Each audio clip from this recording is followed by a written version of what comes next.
Students welcome back to our YouTube channel civil poly. Next जो numerical हम लोग solve करने वाले हैं, इसमें डायमेंशन ऑफ बीम जो है वो मिसिंग है, वो हमको कैलकुलेट करना है। मतलब बी और डी जो है यहाँ पर कैलकुलेट करना है। गिवन कंडीशन क्या है, तो यहाँ पर जो है uniformly distributed load with cantilever, ये हमको गिवन है। ठीक है, तो अभी देखो यहाँ पे cantilever beam of rectangular section support UDL of 5 kilonewton पर मीटर। मतलब कि क्या बोला है यहाँ पर कि कैंटिलीवर बीम है और ये कैंटिलीवर बीम के ऊपर में यूडीएल एक्ट है, यूनिफॉर्मली डिस्ट्रीब्यूटेड है स्प्रेड। ठीक है, यूनिफॉर्मली डिस्ट्रीब्यूटेड लोड है। अब देखिए आगे क्या बोला है, जो स्पैन है उसका वो 3 मीटर का स्पैन है। ये 3 मीटर का स्पैन जो है वो हमको गिवन है इसका। ठीक है, और लोड जो है intensity of UDL is 5 kilonewton पर मीटर। इतनी यूडीएल की इंटेंसिटी जो है वो गिवन है। देन आगे क्या बोला, if the maximum bending stress is 100 newton पर mm स्क्वायर। ठीक है, तो बेंडिंग स्ट्रेस जो है वो गिवन है हमको, बेंडिंग स्ट्रेस 100 न्यूटन पर mm स्क्वायर, 100 न्यूटन पर mm स्क्वायर इतना गिवन है हमको। Then and the depth of the beam is 1.5 times the width. ठीक है, देखो ये कंडीशन क्या है, डेप्थ जो है वो 1.5 टाइम्स है विड्थ के। ठीक है, मतलब ये जो अपना रेक्टेंगुलर बीम है, ठीक है, इसका डायमेंशन हमको फाइंड आउट करना है कितना है, ये मिसिंग है। बट उसके लिए क्या है कि कंडीशन हमको गिवन है। कंडीशन क्या गिवन है, तो डेप्थ जो है, depth is equal to 1.5 times width, 1.5 times width. ठीक है, ये कंडीशन हमको गिवन है। D is equal to 1.5 times B. ठीक है, और साइज ऑफ बीम जो है बी और डी ये हमको कैलकुलेट करना है। ठीक है, वही स्टेप हम लोग फॉलो करेंगे। पहला स्टेप क्या है हमारा इसमें, मैक्सिमम बेंडिंग मोमेंट। ठीक है, तो मैक्सिमम बेंडिंग मोमेंट जो है अगर यूनिफॉर्मली डिस्ट्रीब्यूटेड लोड है, ठीक है, यूनिफॉर्मली डिस्ट्रीब्यूटेड लोड है कैंटिलीवर के ऊपर में, ठीक है, तो उसके लिए हमारा मैक्सिमम बेंडिंग मोमेंट जो होता है वो है WL² डिवाइडेड बाई 2। ठीक है, तो वो पुटअप कर देंगे यहाँ पर हम लोग। Maximum bending moment is WL² divided by 2। ठीक है, अब देखो यहाँ पर वैल्यूज पुटअप कर देंगे।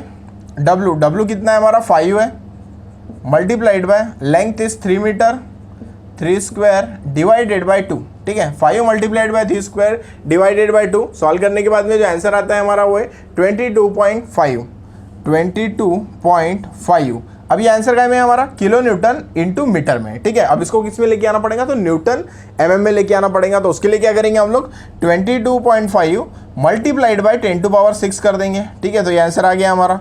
मैक्सिमम बेंडिंग मोमेंट हमारा निकल गया यहाँ से, वो कितना है 22.5 इंटू 10⁻⁶, तो m निकल गया यहाँ से। देन उसके बाद में IXX, तो ये फार्मूला हमको सिंपल पता है, BD³/12। ठीक है, रेक्टेंगुलर सेक्शन है, उसके लिए फार्मूला BD³ डिवाइडेड बाय 12 हो जाएगा। ठीक है, अब यहाँ पर देखो, यहाँ पर कंडीशन अप्लाई करना है। ठीक है, अब यहाँ पे क्या बोला इसने, एक फॉर्म में ला लेते हैं हम लोग। देखो डेप्थ कितना है, तो वो 1.5 टाइम्स विड्थ है। ठीक है, तो जहाँ जहाँ डेप्थ दिख रहा है यहाँ पर, तो डेप्थ की जगह हम लोग क्या करेंगे 1.5 बी पुटअप कर देंगे। ठीक है, तो यहाँ पे क्या आ जाएगा b मल्टीप्लाइड बाय, अब ये देखो d का क्यूब है, d कितना है हमारा 1.5 टाइम्स b।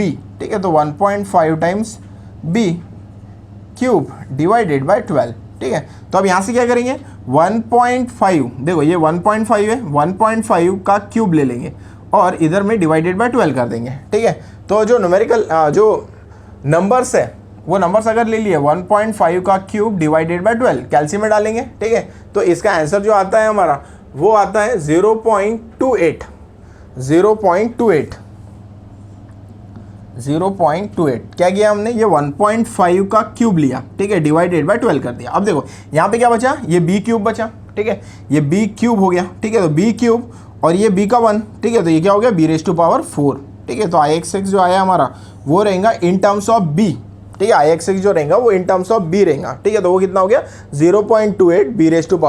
ठीक है, सिंपल काम किया है, 1.5 का क्यूब ले लिया है, डिवाइडेड बाय 12 किया है, तो आ रहा 0.28, तो IXX हो गया 0.28। अब देखो ये b क्यूब हो गया और ये b 1 है यहाँ पर। ठीक है, तो ये हो गया b⁴, 0.28 b⁴। ठीक है, ये आ गया हमारा IXX। देन उसके बाद में y लेना है, तो सिंपल पता है हमको, इसका अगर सेक्शन इसका सीधी देखिए तो d डिवाइडेड बाय 2 हो जाता है। ठीक है, अब d क्या है हमारा, d है 1.5 टाइम्स b। ठीक है, यहाँ पे भी पुटअप कर देते हैं उसको, 1.5 टाइम्स b डिवाइडेड बाय 2। ठीक है, तो अब क्या करेंगे 1.5 b डिवाइडेड बाय 2, तो आता है हमारा 0.75। 1.5 डिवाइडेड बाय 2 ये आता है 0.75 b। ठीक है, तो y की वैल्यू क्या होगी 7.5 बी, ठीक है। तो बी के टर्म में हमको ला लेना है, एक ही अननोन रखना है हमको, ठीक है, बी। तो इसलिए यहाँ पे देखो 2 अननोन हो गए, बी और डी, ठीक है। तो इसलिए हमने रिप्लेस कर दिया, डी को रिप्लेस कर दिया 1.5 टाइम्स बी, ठीक है। यहाँ पुटअप करके ये निकाल लिया एक्सेस। देन उसके बाद में वाई भी हमने क्या कर दिया, बी के फॉर्म में लेके आ गए 0.75 बी, ठीक है। उसके बाद में flexural equation m by I is equal to sigma B divided by Y, ये वैल्यूज पुटअप कर देंगे। मोमेंट कितना कैलकुलेट किया, 22.5 इंटू 10⁻6, ठीक है। यहाँ पुटअप कर देंगे 22.5 इंटू 10⁻6, ठीक है। आई एक्स कितना है हमारा 0.28 B raise to power 4, 0.28 into B raise to power 4। Sigma B कितना है, तो सिग्मा बी है हमारा 100 न्यूटन पर mm स्क्वायर, ये गिवन है हमको। तो यहाँ 100 पुटअप कर देंगे, 100।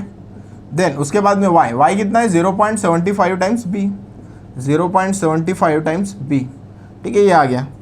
अब देखो यहाँ से डायरेक्ट आप सॉल्वर या फिर शिफ्ट सॉल्व कैलकुलेटर का यूज़ करके डायरेक्टली इसको सॉल्व कर सकते हैं, ठीक है। वो कैसे सॉल्व करना है, ये स्टेप कैसे सॉल्व करना है, इज इक्वल टू बीच में यहाँ पे अननोन है, ठीक है। तो इसका एक वीडियो हमने बनाया है, वो आप प्लेलिस्ट में जाके देख सकते हो।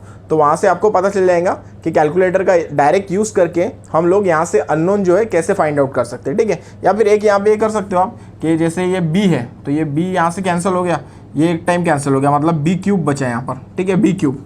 देन ये बी क्यूब की टर्म इधर ले गए, ये 100 इधर, ये इधर, ठीक है। ऐसे भी कर सकते हो आप लोग। या फिर एडवांस कैलकुलेटर है हमारे पास में, डायरेक्ट वैल्यू पुटअप करो, सॉल्वर का यूज़ करो और वहाँ से बी की वैल्यू जो है वो डायरेक्ट कैलकुलेट करो। तो सॉल्व करने के बाद में बी का जो आंसर आता है हमारा, वो बी का आंसर है 84.47, 84.47 mm, ठीक है। ये हमारा आंसर आ गया बी का 84.47 mm, ठीक है। अब ये 84.47 आ गया। अब देखो यहाँ पे डायमेंशन दोनों फाइंड आउट करने बोला था, तो बी हमने निकाल लिया, अब हमको डी निकालना है। तो डी निकालने के लिए रिलेशन क्या है, D is equal to 1.5 times B, put up कर देंगे यहाँ पर। तो स्टेप नंबर 5 ले लेते हैं, स्टेप नंबर 5, ठीक है। स्टेप नंबर 5 में रिलेशन यूज़ कर लेंगे। यहाँ से हमको डी फाइंड आउट करना है, डी कितना है, ठीक है। तो हमको पता है D is equal to 1.5 times B, ठीक है। तो D is equal to 1.5 multiplied by B, B कितना है 84.47, 84.47, ठीक है।